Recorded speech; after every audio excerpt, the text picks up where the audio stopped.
우디 앨런이라고 이 미국의 영화 감독이자 배우가 있습니다. 많은 분들이 아마 그분의 작품을 보셨을 거라 믿습니다. 이 80년대에 우디 앨런이 배우이자 모델인 이 미아 페로우라고 하는 여인과 사귀다가 헤어지기를 반복하면서 뉴스 지면을 장식했었습니다. 이 미아 페로우는 그 당시에 유부녀였습니다. 그 당시 남편이었던 앙드레 프레빈이라고 하는 사람과 이 7살짜리 여자아이를 한국에서 입양했습니다. 그 입양한 아이의 이름이 순이입니다. 그 후에 이 페로우라고 하는 이 여인과 우디 앨런 사이에 아들이 생겼습니다. 그리고 세월이 흘러서 페로우와 앨런의 관계는 악화가 되었는데 왜 그랬냐면 이 순이 프레빈이라고 하는 그 입양한 아이와 이 우디 앨런이 사랑에 빠졌기 때문에 그렇습니다. 이 관계가 복잡하죠. 다시 한번 정리해 드릴까요? 이 우디 앨런이라고 하는 이 영화 배우이자 감독이 누구와 사랑에 빠졌었다고요? 처음에는 미아 페로우라고 한 여인. 근데 이 여인은 이미 유부녀였고 그의 남편 앙드레 프레빈이라고 하는 가 사이에서 순이라고 하는 이 아이, 한국 여자아이를 입양을 했다는 거죠. 그리고 둘이 같이 동거까지 하면서 살았으니까 실제적으로 보면 이 순이는 우디 앨런이라고 하는 사람과 무슨 관계입니까? 의붓아버지고 뭐 수양딸 뭐 이런 그 관계가 되는 거죠. 그런데 그 둘이 잠자리를 같이 한 것이었습니다. 그 당시에 우디 앨런은 56세였고 순이라고 하는 이 여성은 21세. 한번 사진을 좀 보여주시겠습니까? 자, 우디 앨런 사진 보니까 누군지 아시겠죠? 예. 그리고 저 오른쪽 저 흑백 사진에 나온 저 어려 보이는 저 소녀가 바로 순이라고 하는 이제 한국 입양하고요. 그런데 이제 왼쪽은 둘이 만나서 1997년에 이제 결혼한 이후에 아마 사진 같습니다. 참 여러분 기가 막히지 않습니까? 유부녀랑 이 불륜을 맺은 것도 참 이 기독교적인 또 윤리적인 관점에서 옳지 못한 것인데 그 여인이 입양한 딸과 또 관계를 맺었다는 거예요. 결국 결혼까지 해서 지금까지 같이 잘 살고 있다고 합니다. 그래서 1992년에 이 타임 매거진에서 기사를 쓰기 위해서 한 기자가 이 우디 앨런을 인터뷰를 했는데 어떤 그 소감을 밝혔냐면 한 톨의 후회나 자책감도 찾아볼 수 없었다는 겁니다. 내가 뭘 잘못했냐는 거예요. 나는 그냥 그 여인과 사랑에 빠졌을 뿐이다. That's it. 그래서 이 인터뷰에서 유명한 말을 남겼는데 바로 이 말입니다. 마음이 시키면 어쩔 수가 없습니다. 뭐라고요? 마음이 시키면 어쩔 수가 없대요. 영어로 좀 보여주시겠습니까? The heart wants what it wants. 마음은 원하는데 뭘 원한대요? 그 마음이 원하는 걸 자기가 원한대요. 쉬운 말로 하면 이겁니다. 내가 마음에 한번 꽂힌 게 있으면 뭐 해야 돼요?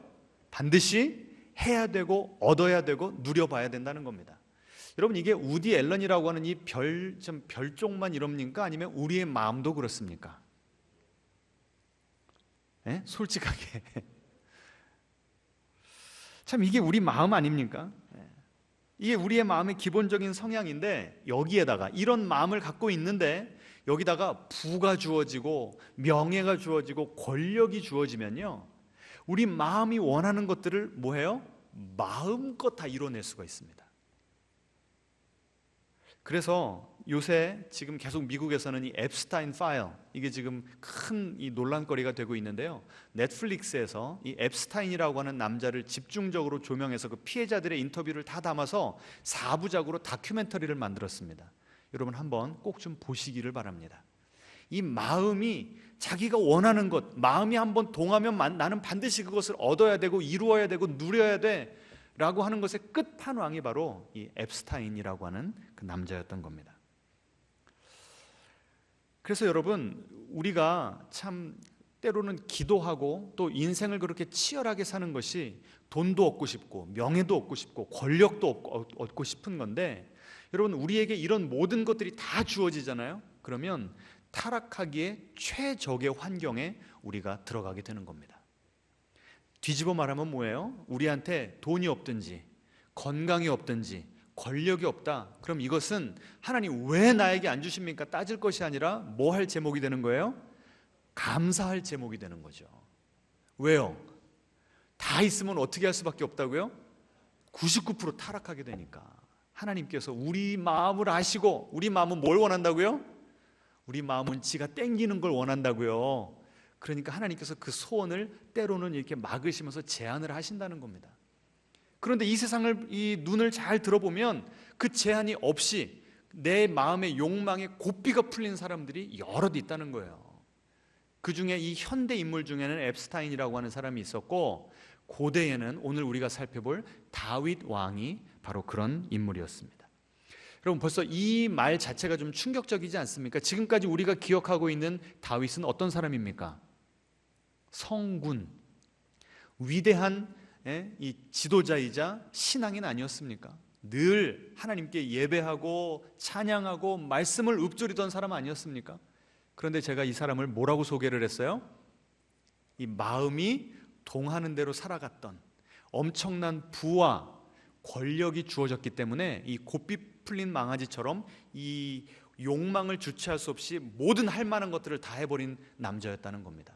자, 오늘 이 살펴볼 이 다윗이 어떤 상황 가운데 그럴 수가 있었는가? 다윗이 사울에게 쫓길 때 정말 죽음이 내 문턱까지 와가지고 헥헥거리면서 하나님을 이 순간순간 붙잡고 의지하지 않을 수 없었을 때에는 그런 욕망을 마음껏 펼칠래야 펼칠 수가 없었죠. 나한테 그런 흉악한 욕망이 있는 것조차도 몰랐을 것입니다. 그런데 이제 사무엘하 이번 주 읽어보셨잖아요. 8장부터 쭉 보시면 하나님께서 이스라엘에게 모든 적들을 다 물리쳐 주시고 다윗에게 평안을 허락하셨다고 나왔습니다. 다시 말하면 우리가 늘 하는 관용구적인 표현 뭡니까? 등 따숩고 배부른 그런 시절이 왔다는 겁니다. 어찌 보면 참 우리가 하나님 우리 인생 가운데도 그런 환난과 풍파 좀 다 없애주시고 평안하고 평탄한 인생을 좀 주시옵소서라고 하지만 그런 삶을 살게 되었을 때 사무엘하 11장에 그 사건이 발생하게 되었던 것이었습니다. 왕들이 전쟁 나가는 그 시기에 다윗은 전쟁에 직접 나가지 않고 장군들을 보냈다고 나옵니다. 이제는 내가 직접 뛰지 않아도 나라가 잘 돌아가는 거예요. 내 장군들이 워낙 나를 신뢰하고 열심히 뛰어주기 때문에 나가는 족족 이 백전백승을 거두었던 것입니다. 그래서 이 다윗이요, 잠을 엄청 늦게까지 퍼자다가 느지막하게 일어났습니다. 그 왕궁의 펜트하우스 가장 높은 층에 가니까 예루살렘 전체가 쫙 보이는 겁니다. 근데 갑자기 눈이 띵 했어요. 누구에게 시선이 꽂혔을까요? 목욕을 하고 있는 아리따운 여인에게 시선이 꽂혔던 것입니다. 그래서 사람을 보내서 그 여인이 어떤 여인이냐, 어떤 집안 출신인지 알아봐라 하더니 데리고 와서 권력형 성범죄를 저질렀던 것입니다. 우리가 지금까지 알던 다윗이 이런 죄를 저지를 거라고 우리가 상상이나 했습니까? 다윗 스스로도 내가 이런 죄를 저지를 수 있을 것이라는 것을 아마 모르고 있었을 겁니다. 다시 말하면 뭡니까? 우리의 마음은 믿을 만한 것이 못 된다는 거예요. 앞뒤자로 인사하겠습니다. 나 자신을 믿지 맙시다. 다시 한번 인사하겠습니다. 세상에 믿을 사람 아무도 없답니다. 지금 이 밧세바가 어떤 사람인지 알아보려니까요, 성경에 이렇게 나옵니다. 보여주시면 같이 한번 읽어볼까요? 다윗이 그 여인을 알아보게 하였더니 그는 엘리암의 딸이요 헷사람 우리아의 아내 밧세바였다. 이게 별로 이렇게 감이 와닿지 않으실 것 같아서 제가 AI한테 그 집안 가계도를 한번 그려보라니까 이렇게 그려줬습니다. 자, 할아버지가 누굴까요? 아히도벨입니다. 여러분 성경을 꼼꼼하게 읽어보신 분들은 아시겠지만 아히도벨은 마치 삼국지에 나오는 제갈공명과 같아서 아주 지혜로운 사람이어서 왕에게 국정에 대해서, 전쟁에 대해서 아주 지혜로운 이 어드바이스를 주는 사람이었습니다. 그런데 그의 아들이 누구예요? 엘리암. 그리고 그 엘리암의 사위가 누굽니까? 우리아예요. 그런데 엘리암과 우리아는 이 사무엘하 후반에 보시면 다윗이 이 장군들은 나를 위해서 목숨이라도 내놓았던 정말 내 동지들이다 라고 하면서 이름을 쫙 30명의 이름을 밝히는데 거기에 저 두 사람의 이름이 다 들어가 있어요. 자, 그러면 저 집안이 보통 집안입니까? 엄청난 집안입니까?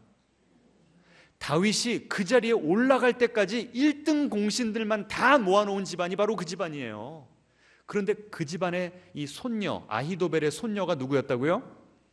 엘리암의 딸이 누구였다고요? 햇사람 우리아의 아내가 누구였다고요? 밧세바예요. 그것을 알고서도 다윗이 어떻게 했어요? 그 여인을 범했던 것입니다. 여러분, 나를 위해서 목숨 걸고 싸워주었고 내가 어떤 결정을 내릴 때마다 정말 이 지혜로운 이 조언을 해준 그 사람들을 한 가정에 모아놓은 그 가정에 있던 여인이 밧세바면 내가 신앙인이 아니라고 할지라도, 신앙 양심이 별로 없는 사람이라고 할지라도 기본 윤리적인 개념으로 봐서도 이런 충신들에게 내가 배신하면 됩니까? 안 됩니까? 이건 인류 이 도덕 법칙 자체를 어긴 사람 아닙니까? 어떻게 하다가 다윗이 이렇게까지 될 수가 있었을까요? 심리학자들이요, 이게 이 어떤 학술적인 용어로 굳어진 것은 아닌데 몇몇 사람들이 이런 표현을 쓰길래 제가 여러분에게 좀 소개하기를 원합니다. 어떤 그 표현을 쓰냐면 전능자 증후군. 뭐라고요? 전능자 증후군. 내가 너무나 잘 나가는 거예요. 그래서 돈도 뭐 넘치게 많고 권력도 내가 주체할 수 없을 만큼 그렇게 넘쳐나면 마치 내가 누군 줄 안다고요? 전능자, 내가 스스로를 하나님처럼 생각한다는 거예요. 내가 하나님이면 내가 원하는 것은 다 어떻게 해야 돼요? 이루어야 되고 가져야 되고 누려야 되는 겁니다. 이게 전능자 증후군이에요. 여러분, 혹시 우리가 열심히 기도하고 열심히 살아가는 게 하나님 나 전능자 증후군 좀 걸리게 해주세요, 이런 거 아니죠? 전능자 증후군에게 그 증후군에 걸린 사람들의 세 가지 특징이 있답니다. 첫 번째는 뭐냐면 공감 능력을 상실한답니다. 많은 사람들이 그 권력의 자리에 어떻게 올라갈까요? 공감 능력이 뛰어나기 때문에 올라간다는 거예요. 다윗이 아둘람 굴에 있었을 때 이 사울 정권 하에서 억울한 자들, 빚진 자들, 실패한 자들 몇 명이 몰려들었습니까? 400명. 그들의 아픈 마음을 다독거리면서 그들을 훈련시켜서 결국 이 사람들이 내 내각을 이끄는 주요 이 관리들이 다 되었던 겁니다. 그러니 다윗은 적어도 사울에게 쫓겨다닐 때만 해도 공감 능력이 어땠어요? 아주 뛰어난 사람이었습니다. 그 공감 능력 때문에 부하들의 마음을 사서 그들이 나를 위해서 목숨을 내버릴 정도로 싸워주었던 겁니다. 그런데 여기에 바로 이 권력의 역설이 있는 거예요. 내가 공감 능력이 뛰어나서 그 자리까지 올라갔건만 내가 그 자리에 올라간 그 후부터는 뭐가 없어져요? 공감 능력이 떨어져요. 다윗이 어느 정도였는가? 밧세바를 범하고서도요 전혀 양심의 가책이 없었어요. 마치 우디 앨런처럼. 그리고 나중에 또 얘기하겠지만 우리아를 죽였잖아요. 우리아가 전사했습니다라고 하는 보고를 받자마자 무슨 말 한 줄 아십니까? 전쟁을 일으키다 보면 인명피해는 할 수 없는 거야, 이런 말 했어요. 누구 때문에 죽었는데요? 누구 때문에 죽었어요? 자기 때문에. 그런데 그 사람이 죽었는데도 내 마음에 전혀 요동이 없어요. 뭘 상실해버렸다고요? 공감 능력. 그게 다 뭐 때문에 그래요? 어디에 올라갔더니? 권력 탑까지 올라갔더니 내 마음이 죽어버린 거예요. 두 번째 특징이 있습니다. 규범을 무시한답니다. 규범, 사회적으로 합의된 규범, 성경에 나온 율법, 이거 다 무시한대요. 자, 그 다음 PPT 보여주시면 같이 한번 읽어볼까요? 신명기 22장. 어떤 남자가 유부녀와 동침한 것이 드러나거든 그 동침한 남자와 그 여자를 둘 다 죽여 이스라엘 중에서 악을 제할지니라. 거룩하신 하나님께서 이스라엘을 keep pure, 이 keep holy, 어떻게 하면 거룩하게 유지할 것인가 하면서 하나님께서 엄히 주신 명령이었습니다. 다윗이 밤낮으로 하나님의 말씀을 묵상하고 읊조리던 사람이었는데 신명기에 이런 구절 나와 있는 것을 알았을까요? 몰랐을까요? 알았죠. 그런데 밧세바를 데려올 때 꺼리낌이 있었습니까? 없었습니까? 전혀 없었어요. 왜 그래요? 나는 뭐 위에 있다? 예? 율법, 규범 위에 있는 사람이다. 내가 그 율법을 어긴들 누가 와서 나를 지적할 것이며 누가 나를 탄핵할 것인가? 그 당시에 탄핵이 가능했어요? 불가능했어요? 불가능했죠. 무소불위의 권력을 가진 사람입니다. 세 번째 특징은 뭐냐면요, 내가 내 뜻을 이루기 위해서는, 내 욕망을 이루기 위해서는 사람이건 환경이건 내 마음대로 컨트롤할 수 있다, 이렇게 믿었답니다. 다윗이 그 여인을 취했는데 여인이 전갈이 왔습니다. 다윗 왕이시여, 제가 임신했습니다. 큰일 난 거죠. 이 죄를 덮어야 될 거 아닙니까? 그래서 어떤 자작극을 펼치죠? 그의 남편 우리아를, 전쟁 중인 그 남편만 전쟁터에서 부릅니다. 예루살렘으로 오면서 이 장군이 이상한 거예요. 왜 나만 부르지? 그런데 이 거나하게 상을 차려놓고서는 계속 술을 따라줍니다. 다 마시고 나니까 해롱해롱한 거예요. 다윗이 뭐라고 얘기합니까? 야, 너 전쟁하느라고 얼마나 고생이 많았냐. 오늘은 집에 들어가서 아내와 즐겨라. 왜 저런 말까지 하지? 이 우리아는요, 충신이었습니다. 아주 우직한 사람이었어요. 그래서 내 동지들이 저 전쟁터 나가서 생명을 걸고 싸우고 있는데 내가 어떻게 아내와 그런 흐뭇한 시간을 가질 수 있으랴 해서 집에 들어가지 않고 왕궁 앞에서 다른 군사들과 함께 잠을 잤습니다. 그 소식이 귀에 들어온 거예요. 다윗의 계획이 지금 내 마음대로 흘러갑니까? 안 흘러갑니까? 안 흘러가는 거예요. 우리아가 내 손아귀에 안 들어오잖아요. 그래서 더 큰 권력을 가지고 그를 대했습니다. 어떤 그 계략을 펼쳤죠? 우리아에게 편지를 썼습니다. 우리아가 아니라 요압에게 편지를 썼습니다.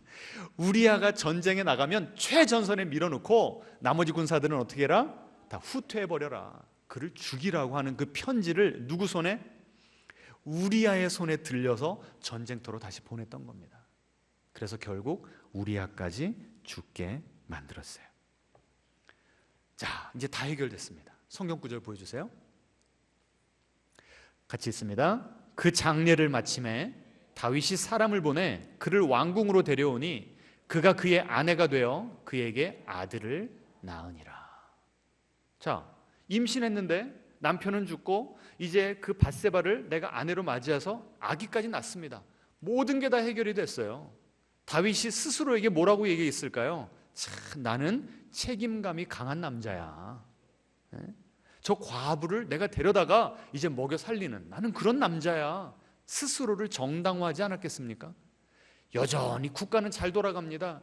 여전히 안식일만 되면 성전에 가서 예배를 잘 드렸던 겁니다. 누구처럼요?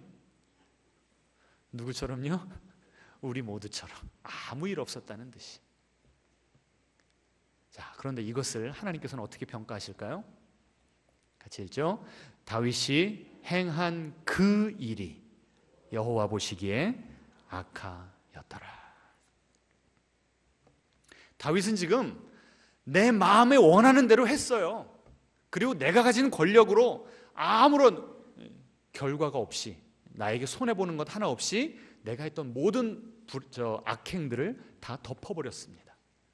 그리고 이제 삶이 다 진행이 되는 것처럼 back to normal, 돌아가는 것처럼 보였어요. 그런데 이제 하나님께서 기다리고 기다리시다가 불꽃 같은 두 눈으로 꿰뚫어 보고 계시다가 너 더 이상 안 되겠다, 하나님께서 한번 쫙 이제 힘을 쓰시기를 시작한 것입니다.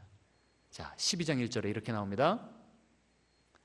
여호와께서 나단을 다윗에게 보내셨다. 이 사무엘하 11장과 12장을요 오늘 집에 가서 다시 한번 좀 읽어보시면서 보내다라고 하는 단어가 몇 번 들어갔나를 한번 이 동그라미를 쳐보시기 바랍니다.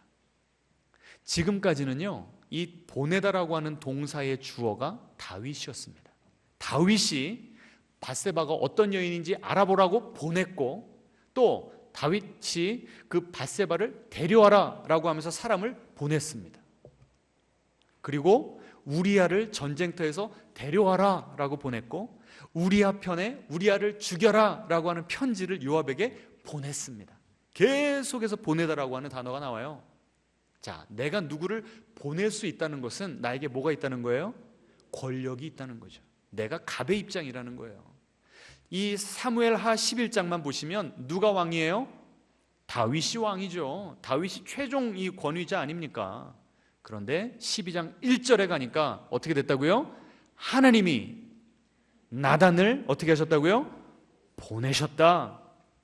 다시 말하면 무슨 뜻입니까? 다윗아, 너 지금 내가 준 권력을 네 거라고 착각하고 있다. 진정한 이스라엘의 왕은 누구다?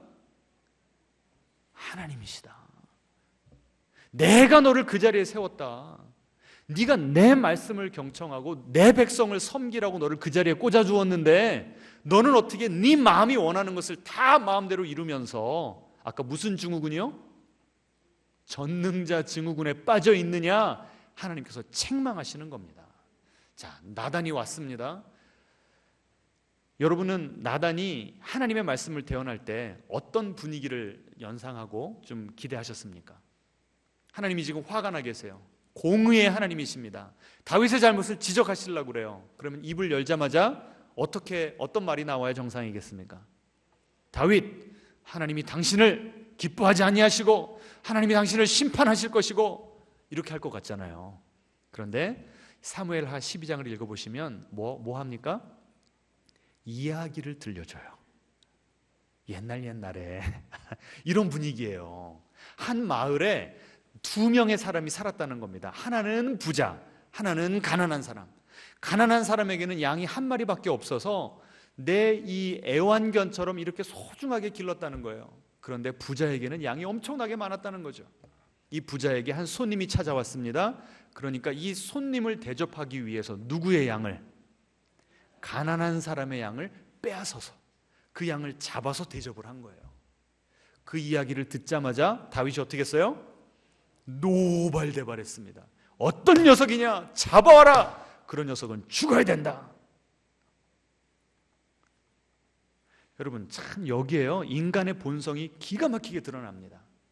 지금 다윗은 내 스스로의 죄를 제대로 보고 있어요? 못 보고 있어요? 못 보고 있어요. 양심의 가책도 없어져 버렸어요. 공감 능력도 잃어버렸어요.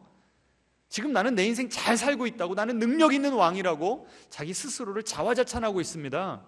그런데 내 죄는 안 보이는데 뭐는 보여요? 다른 사람의 죄는 잘 보여요. 여러분, 이게 다윗만 그래요? 우리도 그래요. 여러분, 오늘 회개라고 하는 이 단어를 들으시면서, 지금 이 설교를 들으시면서 그래, 나를 위한 메시지야 하고 계십니까? 아니면 주위를 둘러보시다가 아이고, 이 권사 왜 오늘 같은 날 빠져? 내 죄가 보이는지 다른 사람의 죄가 보이는지 여러분의 마음을 점검해 보셔야 됩니다. 그만큼 우리는요 방어 기제가 있어서요, 내가 내 자신이 죄인이라는 걸 인정하면 어때요? 괴롭고 내 자신이 초라해 보이고 흉악해 보이니까 끝까지 그걸 부인하는 거예요. 나 스스로를 속이는 거예요. 나는 괜찮은 사람이라고. 자, 노발대발하면서 그 녀석 끌고 오라고, 그 녀석은 죽어야 된다고 얘기합니다. 그렇게 말하니까 나단 선지자가 뭐라 그래요? 당신이 그 사람이다. 영어로 하면 You are the man. 얼마나 다윗이 깜짝 놀랐을까요? 여러분, 하나님이요 얼마나 지혜로운 분이신지 모릅니다. 보세요. 지금 이 나단 선지자가 다윗에게 이야기를 들려줬잖아요. 그럼 누구 이야기예요? 남 이야기죠. 몇 인칭입니까? 나와 상관없는 3인칭이에요. 근데 그 이야기를 잘 듣다 보니까 다윗 왕이 점점점 그 부자에게 화가 나는 거죠. 공의가 내 속에서 의로운 분노가 지금 솟아나는 거죠. 그놈을 죽여라! 그럼 내가 지금 어디 속으로 들어간 거예요? 그 이야기 속으로 들어간 거죠. 몇 인칭이 된 거예요? 더 이상 남의 이야기가 아니라 내가 재판관이 되어서 저 사람을 심판해야 되겠네. 2인칭 이야기 속으로 들어간 겁니다. 그런데 거기다가 대고 나단 선지자가 뭐라 그래요? 당신이 바로 그 사람입니다. 내가 뭐가 돼버린 거예요? 내가 누가 된 거예요? 부자가 된 거죠. 몇 인칭이에요? 1인칭. 하나님이요 점점점 해서 탁 잡아버리시는 거예요. 그래서 제가 7년 전에 이 본문에 대해서 설교할 때 은혜의 덫이다라고 하는 표현을 썼어요. 뭐라고요? 덫을 언제 사용하죠? 동물들 잡을 때 탁 먹이로 유혹해서 발목 탁 넣어가지고 옴짝달싹 못하게 잡을 때. 그런데 제가 은혜의 덫이라는 표현을 썼어요. 왜 그랬을까요? 덫은 원래는 사람 죽이려고 하지만 은혜의 덫은 하나님께서 왜 놓으시는 거예요? 우리를 살리기 위해서. 오늘 여러분이 지금 다윗의 이야기를 쭉 들으시면서 무슨 전능자 증후군, 다윗이 성범죄를 저지르고 누구를 죽이고, 여러분 이게 나랑 상관 있는 얘기 같아요? 제3자의 이야기 같아요? 예? 제3자의 이야기 같잖아요. 그런데 점점 들으시면 들으실수록 어떻게 다윗이 저럴 수가 있어? 점점점 우리 속에서 이 분노의 게이지가 올라오지 않습니까? 우리 속에 있는 이 정의감이 살아나지 않습니까? 그런데 그 정점에 지금 하나님께서 여러분의 양심에 다가오셔서 뭐라고 말씀하세요? 네가 바로 그 사람이다 라고 말씀하시는 거예요. 3인칭이 2인칭이 되고 2인칭이 1인칭이 된 거예요. 따라해 보겠습니다. 내가 바로 그 사람입니다. 자, 그 다음에는 하나님께서 다다다다닥 얼마나 잘못을 저질렀는지 막 따발총으로 지적을 하셔야 맞을 것 같습니다. 그런데 바로 그 다음에 이런 구절이 나옵니다. 같이 읽어보죠. 여호와께서 이와 같이 이르시기를 내가 너를 이스라엘 왕으로 기름 붓기 위하여 너를 사울의 손에서 구원하고 내 주인의 집을 네게 주고 이스라엘과 유다 족속을 네게 맡겼느니라. 지금 싸우자고 달려드시는 거예요? 야단치시는 거예요? 만약에 이 장면을 영화로 만든다면 나단이 어떤 톤으로 이 대사를 다윗에게 읊었겠습니까? 부드럽게. 지금 내용을 보세요. 야, 너 코 흘리게 시절에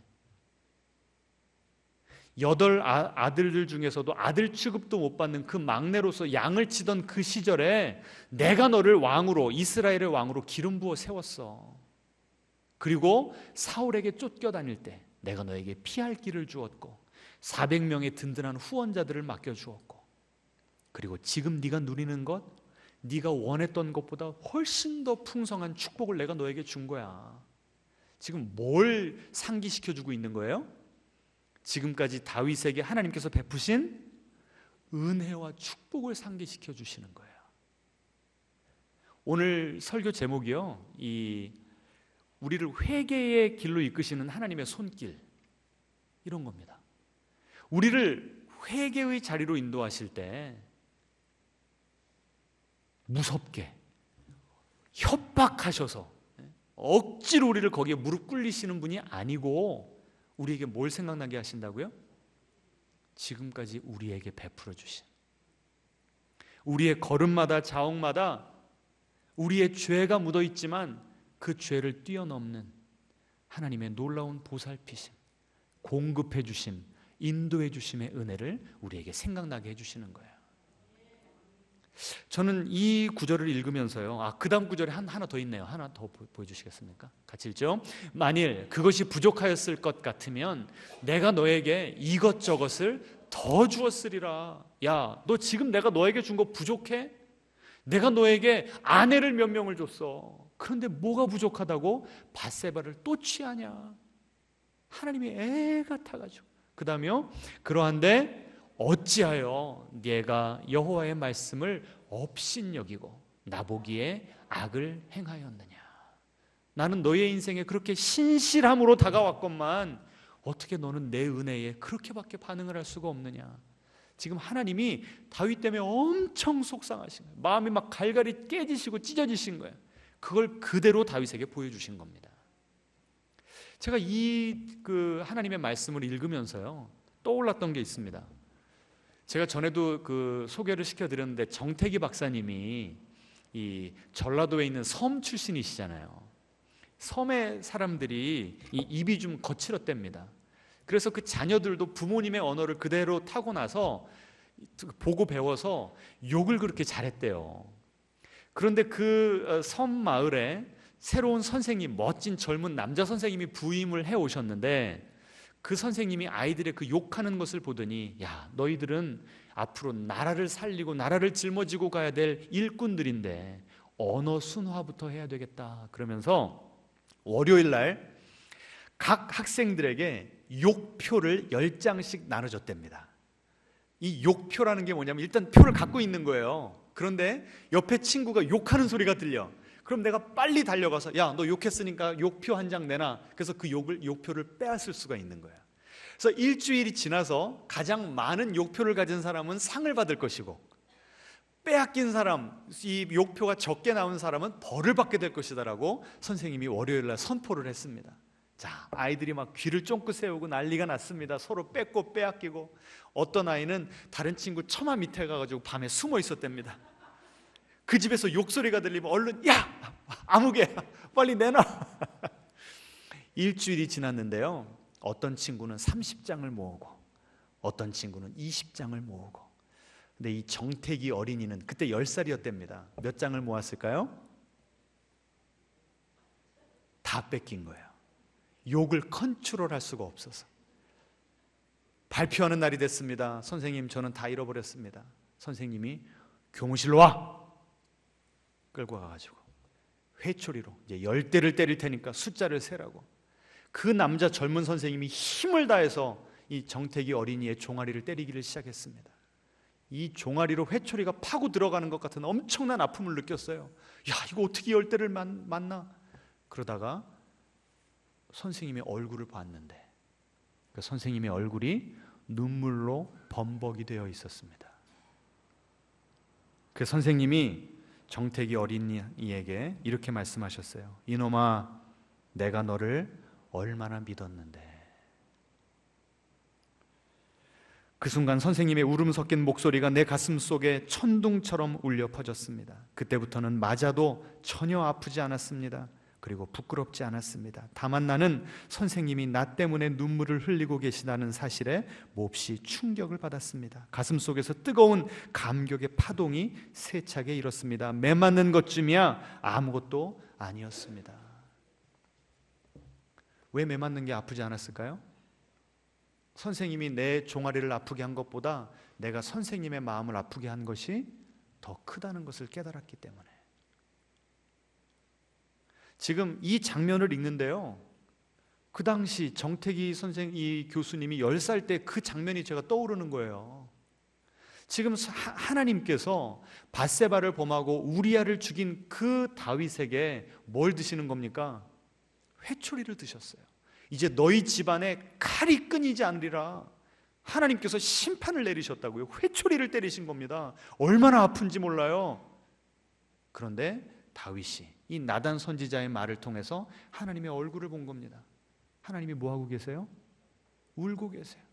다윗아, 내가 너를 얼마나 믿었는데, 너는 내 마음에 합한 자였는데 어떻게 네가 나한테 이럴 수가 있느냐. 그 아픔이 느껴지니까 다윗이 진정한 회개를 하기 시작한 것입니다. 다윗이 이렇게 말했습니다. PPT 보여주세요. 내가 여호와께 죄를 범하였노라. 하나님, 제가 왜 그런 죄를 졌냐면요 하면서 변명을 하거나 탓하지 않았습니다. 그가 회개하면서 쓴 그 기도문이 시편 51편에 기록되어 있는데 이 시편 51편 4절에는 이렇게 나옵니다. 주님께만, 오직 주님께만 나는 죄를 지었습니다. 여러분, 그러면 밧세바와 우리아에게는 죄를 짓지 않았다는 말입니까? 그게 아니에요. 그들에게 지은 죄는 죄의 열매, 죄의 결과라는 거예요. 진정한 죄는 뭡니까? 내 마음이 끌리는 대로 행했던, 다시 말하면 그 마음이 끌리는 대로 행하는 그 순간만큼은 내 인생의 주인이 누구예요? 내 인생의 주인이 누구예요? 나와 내 욕망인 거죠. 내가 하나님께 그렇게 나와서 아까 우리 같이 찬양했잖아요. 목마른 사슴 시냇물을 찾기에 갈급함 같이 내가 얼마나 하나님의 은혜를 사모할 때가 있었는데 어느 순간부터 그 은혜가 식어지기 시작하고 내 마음에 흐르던 그 은혜의 그 지하수가 점점 마르더니 완전히 말라버린 거예요. 여러분, 지하수가 마르면 어떤 현상이 일어나죠? 싱크홀. 내 마음이 다 무너져 버린 겁니다. 그래서 밧세바도 범한 것이고 그래서 우리아도 죽인 것이었습니다. 하나님, 내가 내 인생 내 마음대로 살고 있었군요. 하나님의 은혜를 내가 잊어버리고 있었습니다. 내가 하나님의 마음을 아프게 해드린 것에 대해서 하나님 중심적인 회개를 하게 되었던 것이었습니다. 이 정태기 어린이가 그렇게 회초리를 맞고 선생님의 우는 얼굴을 본 후에 이렇게 다짐을 했습니다. 나도 크면 선생님처럼 다른 사람을 사랑할 거야. 나도 크면 선생님처럼 훌륭한 사람이 될 거야. 여러분, 이 욕도 다 그때 떨어져 나간 것이었습니다. 진정한 변화가 됐어요. 이게 어떻게 가능했죠? 회초리가 무서워서 그게 가능해졌던 것입니까? 또 맞을까 봐? 아니죠. 그 선생님이 나를 얼마나 믿어주었는가, 선생님의 나를 향한 그 마음을 알게 되었기 때문에 정태기 어린이가 변화되지 않았습니까?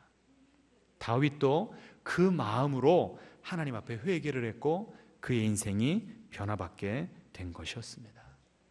그래서 하나님은 그의 죄를 용서하셨습니다. 첫째 아이는 데려가셨지만 그 다음 PPT 보여주시면요, 같이 읽어보겠습니다. 밧세바가 아들을 낳음에 그의 이름을 솔로몬이라 하니라. 여호와께서 그를 사랑하사 선지자 나단을 보내 그의 이름을 여디디아라 하시니 이는 여호와께서 사랑하셨기 때문이더라. 다윗과 밧세바 사이에서 두 번째 아이가 또 태어난 거예요. 근데 그 아이의 이름이 뭐라고요? 솔로몬. 우리는 솔로몬으로만 알고 있는데 하나님께서 일부러 나단을 보내셔서 솔로몬의 또 다른 이름을 주셨대요. 그 이름이 뭡니까? 여디디야. 무슨 뜻이래요? 하나님께 사랑을 입었다. 한번 제가 상상을 해봤습니다. 다윗이 솔로몬을 부를 때 솔로몬이라고도 불렀겠지만 또 뭐라고 불렀을까요? 여디디야. 여디디야라고 하는 이름을 부를 때마다 무슨 뜻인 거예요? 너는 하나님께 사랑을 입었어. 그럼 그게 솔로몬을 향한 말일까요? 나 자신을 위한 말일까요? 내가 그렇게 하나님 앞에 전심으로 회개를 했더니 하나님이 나를 회복시켜 주셨구나. 나를 용서하여 주셨구나. 나를 다시 용납하여 주셨구나. 나는 하나님께 사랑받는 자이구나. 그러면 그 사랑이 다시 한번 내 마음 가운데 회복되고 메아리 칠 때마다 뭐가 더 크게 또 떠오르게 될까요? 그런 사랑 앞에서 내가 하나님 앞에 저지른 죄가 또 떠오르는 거죠. 그러면 그 죄가 생각날수록 내가 그런 죄를 또다시 지을 수가 없으면서 나는 점점 하나님 닮아가는 거룩한 삶을 살게 되는 겁니다. 이것이 바로 하나님께서 원하시는 거룩한 삶입니다. 우리는 완벽할 수는 없습니다. 하나님께서 다윗을 보시고 너는 내 마음에 합한 자라라고 했을 때 그가 완벽한 사람이라 이런 타이틀을 주신 것이 아니었습니다. 때로는 내가 내 인생의 주인이 되고 내 마음이 원하는 것을 할 수밖에 없는 그런 상황 가운데서 하나님께서 나단을 보내셔서 지적하셨을 때, 하나님의 마음을 보여주셨을 때, 그래요, 제가 죄인입니다. 제가 하나님의 마음을 아프게 했습니다. 회개하는 그 모습이 하나님께는 기쁨이 되었던 것입니다. 여러분, 오늘 우리에게도 두 갈래의 길이 있습니다.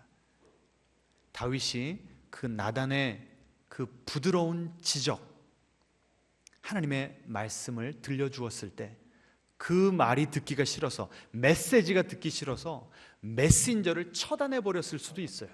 그리고 여전히 전능자 증후군, 그 막대한 권력과 부를 누리면서 내 욕망을 위해 살다가 죽는 길로 갔을 수도 있습니다. 하지만 그는 그 길을 택하지 않고 어떤 길을 택했어요? 내가 겸손하게 무릎 꿇고 엎드려서 내가 하나님께만 죄를 지었습니다, 회개하는 길로 갔을 때 그는 생명이 주어졌습니다. 용서가 주어졌습니다. 여러분, 어떤 길을 택하시겠습니까? 함께 찬양하겠습니다.